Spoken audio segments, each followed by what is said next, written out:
Сәлем достар, бүгін біз теңіз орам жапырағы жайында айтатын боламыз. Теңіз орам жапырағының құрамына амин қышқылдар, альгинаттар, көп қанықпаған май қышқылдары, дәрумендер, макро және микроэлементтер кіреді. Қарапайым қырқабатпен салыстырғандағы теңіз қырқабатында фосфор 2 есе көп болады. Ежелгі Қытай мен Жапон елінің дәрігерлері бұл көкөністі шаршап, қалжырап қалған адамның күш-қуатын қайтаратын, тез арада қалпына келтіру үшін қолданған. Оған қоса ғалымдар теңіз орам жапырағын жиі тұтынатын адамдардың қан айналымы да жақсаратынын анықтады. Теңіз орам жапырағының құрамындағы дәрумендер А, С, Е дәрумендері қартаю процесін баяулатып, иммундық жүйеңізді реттейді.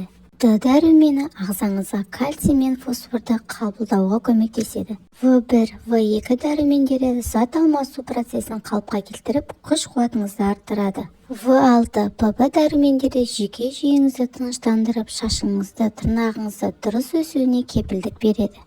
Микро және макроэлементтердің пайдасы.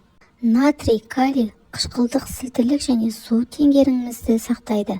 Кальций сүйектеріңіз бен тістеріңіздің сынып түсіп қалуынан сақтайды. Магний ұйқысыздықтан, әрдайым шаршап жүруіңізден, остеопороздан, бас ауруы мен жүрек соғуының ырғақсыздығы секілді аурулардан ұшыраудан сақтайды. Йод қалқанша безінің дұрыс қызмет етуіне көмектеседі. Хлор, кальций, натрий элементтері су, тұз алмасуын реттейді. Теңіз қырыққабатының құрамындағы пайдалы заттар ішек микрофлорасына пайдалы әсер етеді.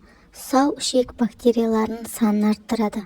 Оның үстіне бұл теңіз балдырлары тұтынылған кезде полисахаридтер қанға сіңеді. Олар тоқ ішектің шырышты қабатының сапасын жақсартады және зиянды микробтарды жояды.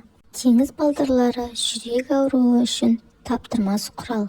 Ол жүрек пен қан тамырлары жұмысына әсер ететін жаман холестерин деңгейін төмендетеді. Ал оның құрамындағы пептидтер қан қысымын қалыпқа келтіреді. Жапон, Қытай халықтары ет, балық, күріш тағамдарына теңіз қырыққабатын үнемі тұзық ретінде көп пайдаланады. Ақпарат ұнаған болса, каналға жазылуды ұмытпаңыз.